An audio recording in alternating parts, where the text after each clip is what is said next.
नमस्कार दोस्तों, आप सभी का बहुत बहुत स्वागत है आपके अपने YouTube चैनल HRI न्यूज पर। इस समय की दोस्तों तमाम बड़ी खबरें सामने निकल के आ रही हैं, जहां पर हम आपको एक एक करके सभी बड़ी खबरें इसी वीडियो में आगे बताएंगे। लेकिन उससे पहले अगर आप लोग भी गोदी मीडिया का जबरदस्त तरीके से विरोध करते हैं तो अभी इस वीडियो को लाइक करके लाल कलर के सब्सक्राइब बटन को दबा करके चैनल को फ्री में सब्सक्राइब करके बेल के आइकन को जरूर दबा दीजिएगा, जिससे कि आगे आने वाली वीडियोस के लेटेस्ट नोटिफिकेशन आप तक सबसे पहले पहुंचे। तो आइए दोस्तों, आज की सभी बड़ी खबरें, मुख्य समाचार जान लेते हैं। यूएई ने आरएसएस के करीबी को दिया तगड़ा झटका। आरएसएस का करीबी नासिक का पुजारी दुबई में हुआ गिरफ्तार।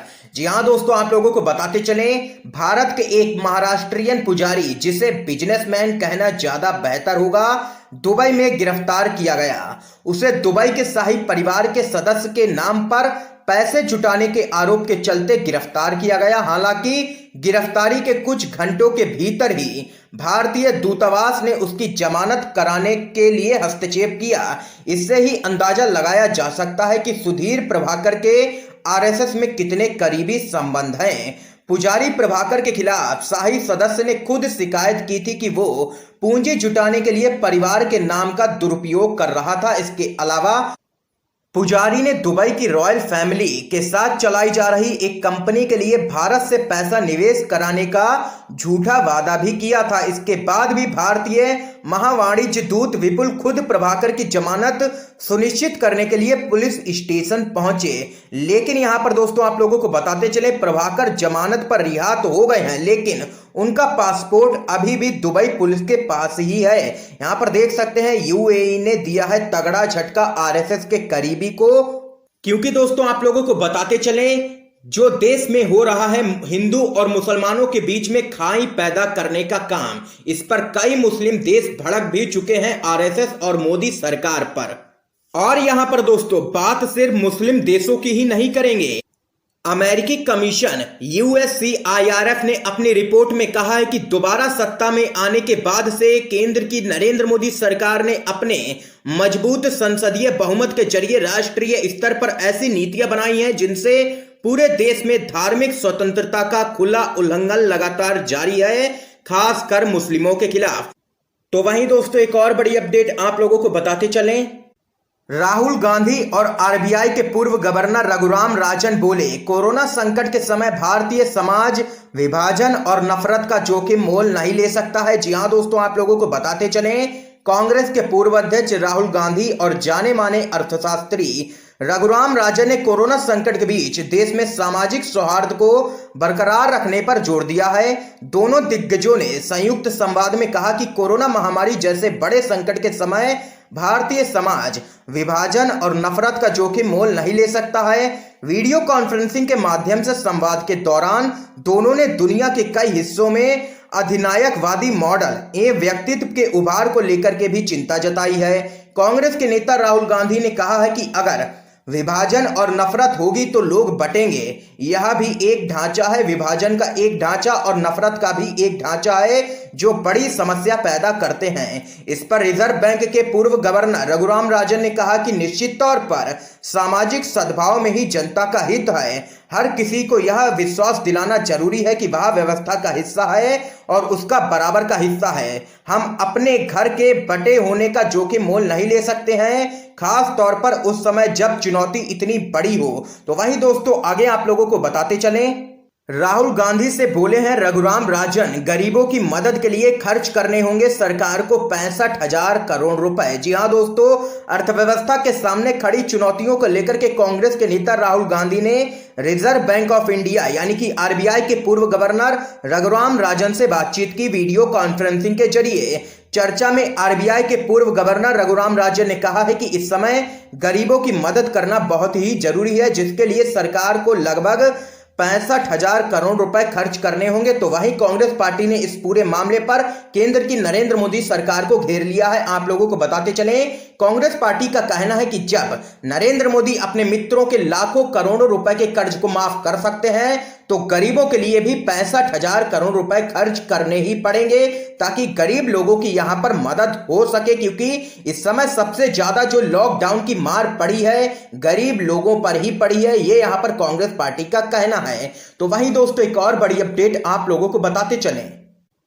व्हाइट हाउस ने प्रधानमंत्री नरेंद्र मोदी और पीएमओ को ट्विटर पर किया अनफॉलो। जी हां दोस्तों, आप लोगों को बताते चलें, अमेरिकी राष्ट्रपति के आधिकारिक निवास व्हाइट हाउस ने अपने आधिकारिक ट्विटर हैंडल से प्रधानमंत्री नरेंद्र मोदी, राष्ट्रपति रामनाथ कोविंद और प्रधानमंत्री के दफ्तर को अनफॉलो कर दिया है। आपको बताते चलें कि व्हाइट हाउस के इस कदम से पहले तक उसका आधिकारिक ट्विटर हैंडल सिर्फ भारत से जुड़े 6 ट्विटर हैंडल्स को ही फॉलो कर रहा था जो कि गैर अमेरिकी थे। आप लोगों को दोस्तों आगे बताते चलें, 10 अप्रैल को ही वाशिंगटन डीसी स्थित व्हाइट हाउस ने अपने आधिकारिक ट्विटर हैंडल पर प्रधानमंत्री नरेंद्र मोदी, राष्ट्रपति रामनाथ कोविंद और प्रधानमंत्री कार्यालय को ट्विटर पर फॉलो करने के बाद अब अनफॉलो कर दिया है। तो वहीं दोस्तों एक और बड़ी अपडेट आप लोगों को बताते चलें, पी चिदंबरम से ट्यूशन ले राहुल गांधी, 50 विलफुल डिफॉल्टर मामले पर कांग्रेस पर भड़के हैं प्रकाश जावड़ेकर, तो हो गए हैं सोशल मीडिया पर जमकर के ट्रोल। जी हां दोस्तों, आप लोगों को बताते चलें, 50 सबसे बड़े विलफुल डिफॉल्टरों के लोन को बट्टे खाते में डाले जाने पर विपक्ष लगातार सरकार को घेर रहा है। इन डिफॉल्टरों के 68,607 करोड़ रुपए के लोन को तकनीकी रूप से बट्टे खाते में डाल दिया गया है। कांग्रेस के पूर्व अध्यक्ष राहुल गांधी ने इस मुद्दे पर सरकार पर जोरदार हमला बोला है, जिसके जवाब में केंद्रीय मंत्री प्रकाश जावड़ेकर ने यहां पर पलटवार भी किया है। जावड़ेकर ने कहा है कि कांग्रेस पार्टी के पूर्व अध्यक्ष राहुल गांधी को पूर्व वित्त मंत्री पी चिदंबरम से ट्यूशन लेनी चाहिए। इस पर दोस्तों आप लोगों को बताते चलें, जावड़ेकर ने जैसे ही यह बयान ट्वीट किया, यूजर्स केंद्रीय मंत्री को जमकर के ट्रोल करने लगे। एक यूजर ने ट्वीट करते हुए लिखा है, तो भाई यही राइट ऑफ सारे किसानों और मिडिल क्लास का भी कर दो, जिसने लोन लिया है सबका राइट ऑफ कर दो। एक अन्य यूजर ने लिखा है, हमारा लोन भी करवा दे राइट ऑफ। एक अन्य यूजर ने यहां पर प्रतिक्रिया देते हुए कहा है कि मेरा home loan, auto loan, credit card loan, farm loan, education loan या पर्सनल लोन सबको राइट ऑफ करने की क्या प्रक्रिया है मंत्री जी। ये यहां पर लोगों की प्रतिक्रियाएं निकल के आई हैं और सोशल मीडिया पर जमकर के ट्रोल कर दिया है यहां पर केंद्रीय मंत्री प्रकाश जावड़ेकर को, और राहुल गांधी के समर्थन में उतरे हैं कई लोग। तो वहीं दोस्तों एक और बड़ी अपडेट आप लोगों को बताते चलें, बीजेपी के सांसद सुब्रमण्यम स्वामी, जो कि जाने जाते हैं अपनी ही सरकार पर हमले करने के लिए, आप लोगों को दोस्तों बताते चले, रोमांच से बाहर निकले केंद्र की नरेंद्र मोदी सरकार, 3 संकट से करे मुकाबला, बीजेपी सांसद सुब्रमण्यम स्वामी ने दी है नसीहत। जी हां दोस्तों, आप लोगों को बताते चले, वरिष्ठ भाजपा नेता और राज्यसभा सांसद सुब्रमण्यम स्वामी ने एक ट्वीट के जरिए केंद्र सरकार को 3 स्तर पर संकट से निपटने की नसीहत दी है। उन्होंने ट्वीट कर कहा है कि 3 स्तरों पर संकट है जिनसे निपटने की बहुत ही जरूरत है। पहला, नागरिकता संशोधन कानून यानी कि सीएए के विरोध में सांप्रदायिक उकसावे पर हिंसक आंदोलन के बाद पैदा हुए हालात। दूसरा है वित्त मंत्रालय के नौसिखियों के कारण भारतीय अर्थव्यवस्था की बुरी हालत। तीसरा है कोरोना वायरस महामारी। ट्वीट में आगे लिखा गया है कि मोदी सरकार को एयर इंडिया को बेचने जैसे रोमांच से बाहर निकलकर इन तीनों मुद्दों पर ध्यान देने की बहुत ही जरूरत है। ये यहाँ पर तमाम बातें कही हैं बीजेपी के सांसद सुब्रमण्यम स्वामी ने। तो वहीं दोस्तों एक और बड़ी खबर आप लोगों को बताते चलें, कोरोना से जंग में पाकिस्तान, नेपाल और श्रीलंका से भी पीछे है भारत। अब तक हुए हैं सिर्फ 8 लाख के करीब ही टेस्ट। जी हां दोस्तों, आप लोगों को बताते चलें, केंद्र की नरेंद्र मोदी सरकार ने मई माह के अंत तक हर दिन 1 लाख मरीजों की जांच करने का लक्ष्य रखा है। हालांकि ताजा आंकड़े उसके इस लक्ष्य से कोसों दूर हैं, क्योंकि सरकार अभी हर दिन करीब 40,000 ही टेस्ट कर पा रही है। कोरोना वायरस से संक्रमित देशों की संख्या 200 से भी ज्यादा है। यदि इन देशों में हर 10 लाख लोगों के हिसाब से टेस्ट के आंकड़ों पर नजर डालें तो भारत का नंबर बहुत ही नीचे आता है। यही नहीं, एशियाई देशों में वहां नेपाल, पाकिस्तान और श्रीलंका से भी पीछे है, जबकि अमेरिका, स्पेन, इटली, जर्मनी और फ्रांस के तो कहीं आसपास भी नहीं ठहरता है भारत। आप लोगों को दोस्तों आगे बताते चलें, अमेरिका में हर 10 लाख की आबादी पर 4097 लोगों के टेस्ट हो रहे हैं। वहीं स्पेन में यह संख्या 7593, इटली में 10,252, जर्मनी में 10,962 और फ्रांस में 3,436 है। भारत में इस समय हर 10 लाख की आबादी पर सिर्फ 482 लोगों के ही टेस्ट हो रहे हैं, जो कि यहां पर काफी चिंता का विषय है। क्योंकि आप लोगों को बताते चलें, कांग्रेस पार्टी के पूर्व अध्यक्ष राहुल गांधी और कांग्रेस पार्टी के तमाम नेता लगातार यही मांग कर रहे हैं कि ज्यादा से ज्यादा टेस्ट होंगे तभी इस वायरस पर काबू पाया जा सकता है। क्योंकि जो मरीज छिपे हुए हैं, ज्यादा से ज्यादा टेस्ट होंगे तभी वो सामने आ पाएंगे और उनका इलाज हो पाएगा और इस वायरस को फैलने से रोका जा सकेगा तभी जब ज्यादा से ज्यादा टेस्ट होंगे। लेकिन ऐसा होता हुआ यहां पर बिल्कुल भी नजर नहीं आ रहा है, जो कि काफी चिंता का विषय है यहां पर। तो वहीं दोस्तों एक और बड़ी अपडेट आप लोगों को बताते चलें, राजस्थान के मुख्यमंत्री अशोक गहलोत की केंद्र सरकार से अपील, मजदूरों की वापसी के लिए रेल सेवा की मिले इजाजत। जी हां दोस्तों, आप लोगों को बताते चलें, केंद्र सरकार ने लॉकडाउन में लोगों को घर भेजने की अनुमति दे दी है। इस पर राजस्थान के मुख्यमंत्री अशोक गहलोत ने केंद्र सरकार से अपील करते हुए कहा है कि प्रवासी मजदूरों की वापसी तभी संभव हो पाएगी जब रेल सेवा की इजाजत दी जाएगी। अशोक गहलोत ने आगे कहा है कि प्रवासी कामगार मजदूरों को आखिरकार अपने राज्य वापस लौटने का आदेश मिल गया है।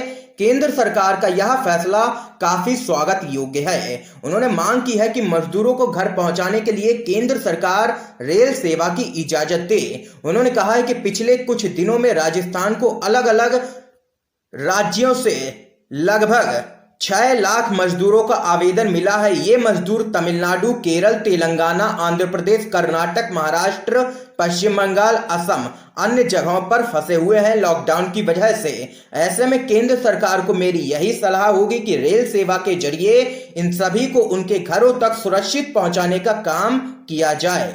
ये यहां पर मांग की है राजस्थान के मुख्यमंत्री अशोक गहलोत ने केंद्र सरकार से। तो वहीं दोस्तों एक और बड़ी अपडेट आप लोगों को बताते चलें, लॉकडाउन के बीच आम आदमी को लगा एक और तगड़ा झटका, महंगी हुई खाने की थाली, इन सब चीजों के बढ़े हैं दाम। जी हां दोस्तों, आप लोगों को बताते चलें, देश में लॉकडाउन के बीच आम आदमी के लिए दिक्कतें कम होने का नाम नहीं ले रही हैं। अब महंगाई ने आम आदमी की चिंताएं काफी बढ़ा दी हैं। Indira Gandhi institute of development research की एक रिपोर्ट के मुताबिक लॉकडाउन के 28 दिनों के दौरान कई दालों की कीमत लॉकडाउन से पहले के माह के मुकाबले औसतन लगभग 6% बढ़ गई है। ज्यादातर खाने के तेल 3.5% तक महंगे हो गए हैं। आलू का भाव 15% और टमाटर का 28% बढ़ा है। छोटे शहरों में कीमतें ज्यादा बढ़ी हैं। कुछ छोटे शहरों में खुदरा खाद्य कीमतों में 20% तक की वृद्धि दर्ज की गई है।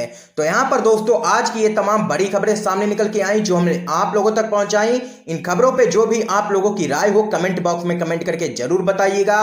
वीडियो पसंद आया हो तो लाइक कीजिएगा और इस वीडियो को ज्यादा से ज्यादा अपने सभी दोस्तों तक शेयर जरूर कीजिएगा ताकि आप सभी के दोस्त भी इन खबरों को जान सकें। और चैनल को फ्री में सब्सक्राइब करके घंटी जरूर दबाइए। दोस्तों आप सभी का बहुत बहुत धन्यवाद दोस्तों।